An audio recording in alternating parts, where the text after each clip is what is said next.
Sebentar lagi, tidak lama lagi setelah anak-anak sekolah menerima rapot, maka tidak lama lagi anak-anak sekolah akan mulai masuk sekolah tahun ajaran baru. Yang naik kelas, selamat, dan yang sudah lulus naik ke jenjang berikutnya juga selamat.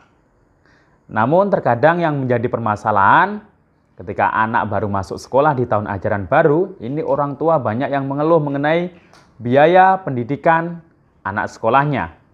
Namun jangan khawatir, pemerintah hadir memberikan solusi bagi masyarakat rakyat di Indonesia dengan yang sulit secara ekonomi, yang bingung terhadap biaya pendidikan anak sekolahnya.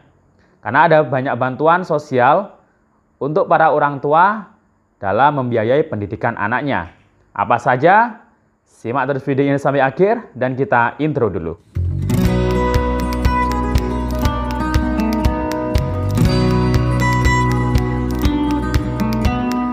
Assalamualaikum warahmatullahi wabarakatuh. Salam sejahtera, shalom, om swastiastu, namo buddhaya, salam kebajikan. Sobat YouTube, kembali lagi di channel saya, Sukron Channel. Apa kabar Sobat YouTube semua? Semoga Sobat YouTube semua selalu diberikan kesehatan, diperlancar segala urusan dan usahanya, dan diperbanyak rezekinya. Amin. Sobat YouTube, pada video kali ini saya akan memberikan informasi gembira untuk seluruh masyarakat Indonesia yang mempunyai anak sekolah. Nah, ini bagi orang tua atau wali murid yang punya anak sekolah, ini kan habis menerima raport dari sekolah. Otomatis tidak lama lagi anak-anak sekolah ini akan masuk tahun ajaran baru. Ada yang baru naik kelas, atau mungkin baru masuk SMP atau baru masuk SMA. Nah, bagi orang tua sebagian mungkin banyak yang terbebani, banyak yang memikirkan biaya pendidikan anak ketika baru masuk sekolah. Namun jangan khawatir, pemerintah hadir memberikan solusi kepada masyarakatnya, khususnya bagi keluarga yang membutuhkan untuk meringankan biaya pendidikan anak sekolahnya. Ada berbagai macam bantuan sosial dari pemerintah untuk para orang tua atau wali murid dalam meringankan biaya pendidikan anak. Apa saja bantuannya dan kapan cairnya dan bagaimana cara mendapatkannya dan siapa saja yang berhak menerima bantuan itu? Simak video ini sampai akhir, dan sebelum kita lanjut, silakan yang baru bergabung di subscribe dulu channel ini dan ditekan tombol loncengnya agar Sobat YouTube semua mendapatkan pemberitahuan video terbaru dari Sukron Channel. Dan jangan lupa di-share di berbagai media sosial dan di-like apabila Sobat YouTube suka dengan video. Oke Sobat YouTube, kita lanjutkan pembahasan pada video kita kali ini. Nah, bagi orang tua atau wali murid yang mungkin habis ini pusing memikirkan biaya pendidikan anak yang mau masuk sekolah, mau masuk tahun ajaran baru, ada yang naik kelas atau mungkin naik jenjang ke sekolah SMP atau baru masuk SMA. Nah, ini secara otomatis sebagian besar mungkin orang tua atau wali murid ini mengeluh mengenai biaya pendidikan anak. Biaya pendidikan anak sih tidak harus SPP atau biaya sekolah yang lainnya. Nah, transport atau biaya transport anak ke sekolah ini kan juga menjadi tanggungan orang tua.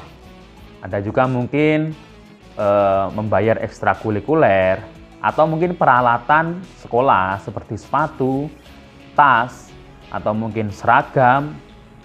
Ini yang baru masuk SMP atau SMA ini kan pasti butuh.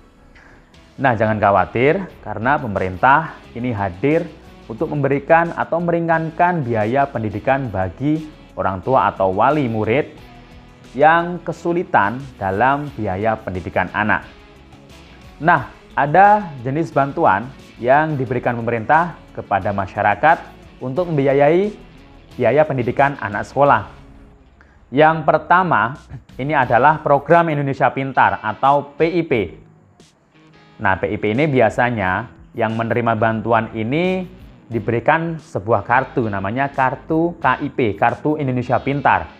atau bisa juga buku tabungan simpanan pelajar untuk SD, SMP maupun SMA. Bahkan PIP juga ada program untuk anak kuliah. Namun yang saya akan bahas di sini adalah untuk siswa sekolah SD, SMP, dan SMA. Untuk SD, bantuan PIP ini besarannya adalah Rp450.000 per tahun. SMP Rp750.000 per tahun dan SMA Rp1.000.000 per tahun. Namun biasanya ini juga bisa dihitung per semester. Kalau per semester ini berarti setengahnya. Kalau Rp450.000 berarti dapatnya cuma Rp200.000 atau 225 ya biasanya. Atau mungkin SMP dapatnya kalau per semester biasanya Rp375.000. Tergantung kelasnya. Kalau kelas 6 biasanya setengahnya. Atau SMP kelas 1-nya. Nah, bantuan PIP ini diberikan untuk para keluarga kurang mampu, keluarga miskin atau rentan miskin. Termasuk penerima program Keluarga Harapan atau yang mempunyai kartu KKS sembako. Ini yang pasti yang sudah masuk dalam DTKS merupakan warga dengan tingkat perekonomian terendah. Jadi warga kurang mampu atau mungkin miskin atau rentan miskin ini berhak mendapatkan bantuan PIP dari Kementerian Pendidikan dan Kebudayaan melalui pihak sekolah ya. Nanti bisa daftar melalui operatornya bagi yang merasa kurang mampu. Selain bantuan PIP, nah ini PIP ini di semester genap kemarin sudah disalurkan di bulan April. Nah, biasanya memasuki tahun ajaran baru, anak baru masuk sekolah, ini akan disalurkan atau dicairkan lagi bantuan PIP-nya untuk semester ganjil. Biasanya ini ya baru masuk sekolah ini sudah mulai disalurkan. Karena per tanggal 20 Juni kemarin, ini batas gelombang 1 aktivasi kartu KIP. Nah, jadi sebelum dicairkan bantuan PIP ini harus diaktifasi terlebih dahulu. Kalau sudah diaktifasi biasanya nanti akan disalurkan di bulan berikutnya. Semoga saja bulan depan atau mungkin mulai bulan Agustus bantuan PIP ini akan disalurkan, akan diterima oleh para siswa SD, SMP maupun SMA. Nah, kemudian yang kedua adalah bantuan program Keluarga Harapan atau PKH. Bantuan PKH ini juga diberikan salah satunya yang punya komponen anak sekolah SD, SMP maupun SMA. Nah, selain dapat PIP, juga dapat PKH. Kalau PKH ini bentuk bantuannya juga berupa uang tunai, namun ditransfer ke kartu KKS yang dipegang oleh orang tua atau pengurusnya masing-masing. Untuk anak SD, Rp225.000 per 3 bulan sekali, SMP Rp750.000 per 3 bulan sekali, dan SMA Rp500.000 per 3 bulan sekali. Nah, untuk bantuan PKH ini, bulan depan direncanakan tahap 3 di bulan Juli ini akan disalurkan atau dicairkan. Jadi otomatis bisa membantu meringankan biaya pendidikan anak.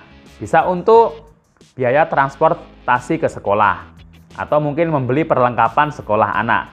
Nah, ini ya, tolong manfaatkan sebaik-baiknya untuk keperluan anak sekolah bagi yang dapat PKH karena punya komponen anak sekolah.